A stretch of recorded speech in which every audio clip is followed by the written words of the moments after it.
say. This is what the church won't say. It's what the church won't say. This is what the church won't say.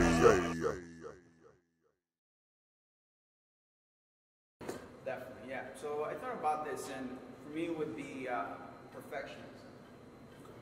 That can definitely hinder my relationships.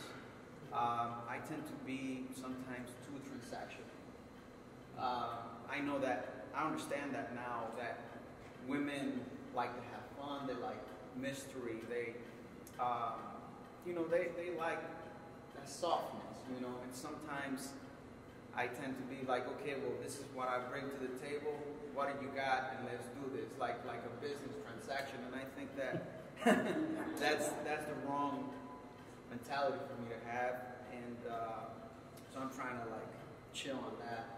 And also, sometimes I can say truth without mercy, and that can be really painful, especially to a woman, when you tell them something without that kindness and softness. Because, as a man, me personally, tell it to me how it is, I don't care. I actually will take your criticism or whatever you say, and it's fine. But I understand that with women it's different. And so I'd say those are the three things that would definitely... So I want to get down to the nitty gritty. You're a single man. You've been single your whole life. Yes. Are you in a relationship now? No. Okay. What temptations do you face? And I'm going to get right to it sexually as a man. Yeah. Being single. Well, I got saved when I was 21. Before then, I started being sexually active when I was 15.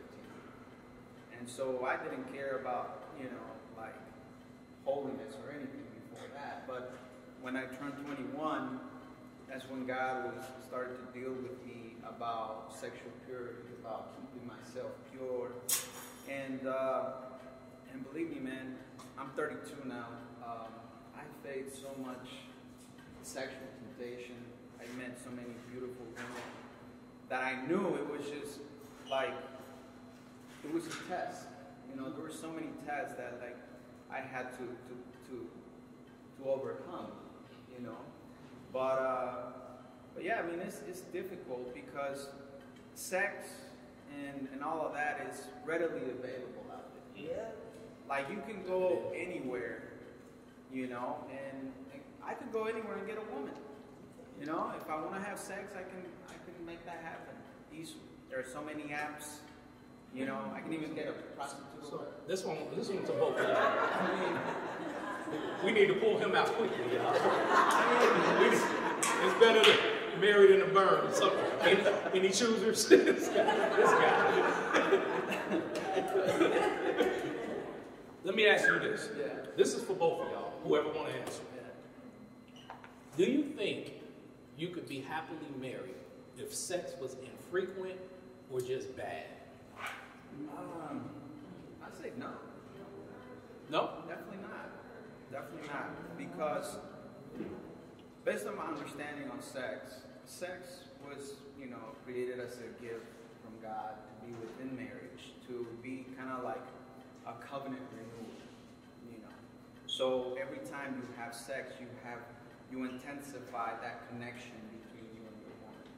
And if it's bad, it's like anything if it's bad. If you're a bad cook, and you give your man or your woman food that is bad, you're just gonna kind of like pick at it and then say, you know what, I'm gonna eat a cheeseburger. This is horrible.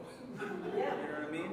The same thing with sex, and I think that sex is like anything else. It can get better, but you just have to have both parties participate and say, you know what, how can we make it better? So that we won't be as disturbed with the temptations that are out there.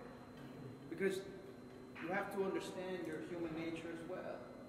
If you keep a man starved of sex for so long, he's going to start seeing other women attractive. And like he said at the beginning, we are not condoning the infidelity or anything like that, but that is just the nature of man. So no, I don't believe that. But whack sex or lack of sex, you could be happy. And this, remember, this is a man that's not married. So. How about you, man? What you think, brother? I mean, I totally agree. If it does not show any upside, so I mean, stuff could be whack. People can be taught. Yeah.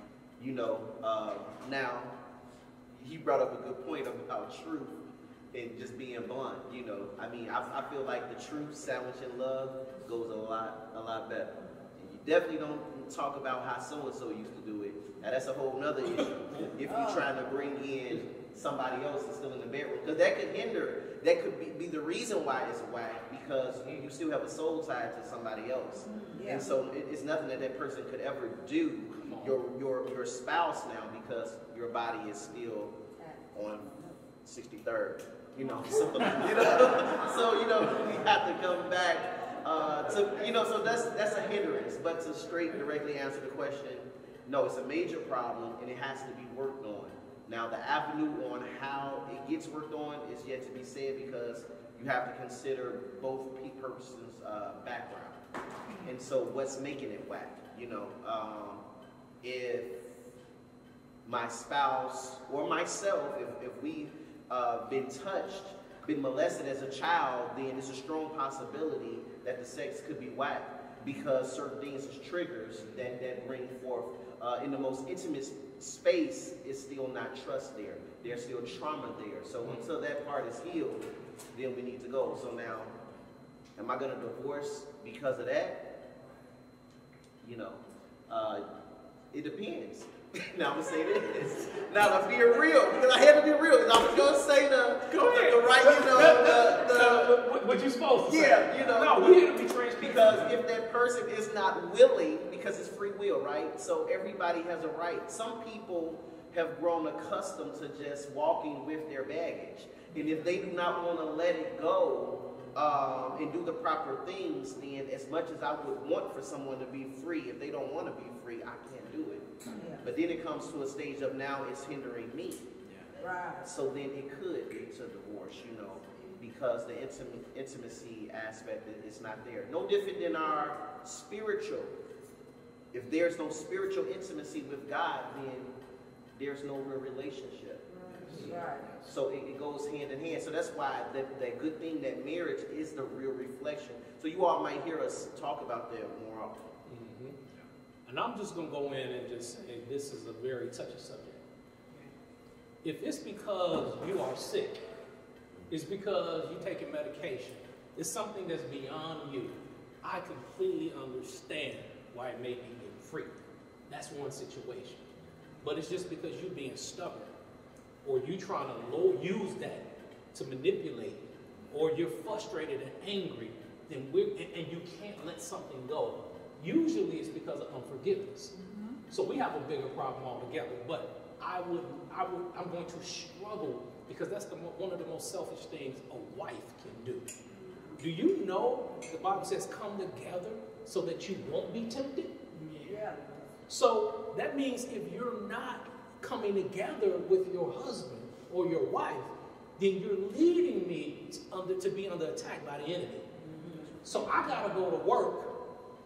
And do y'all know this? This is the most interesting fact. Do you know most men that cheat on their wife, the woman is usually not even as attractive as the wife?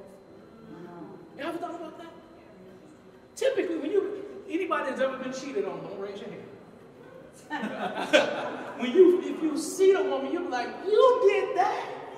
Like, I don't get it. Like, it blow your mind. I've seen women freak out over who their man cheated with. But the thing is this, y'all. The Bible says this: God made man in his image, after his likeness, right? And then it turns around and said, God inhabits the praises of the saints. So those that worship him, he draws closer to. Then he made man in his image, after his likeness. So that means it's not about how you look as much as how you make me feel like God that'll draw me closer to you. Did y'all catch that? So the man that's being exalted at work by his secretary, it wasn't that she looked better than you. She just made him feel more like God than you. That's your job. You're the number one cheerleader. You're the one that make this man feel like he can run through a wall. Do y'all get what I'm saying? And I know some women out there like, I did that and he still cheated. Right? I heard it. I heard it in the spirit. We gonna touch on it. We gonna touch on it.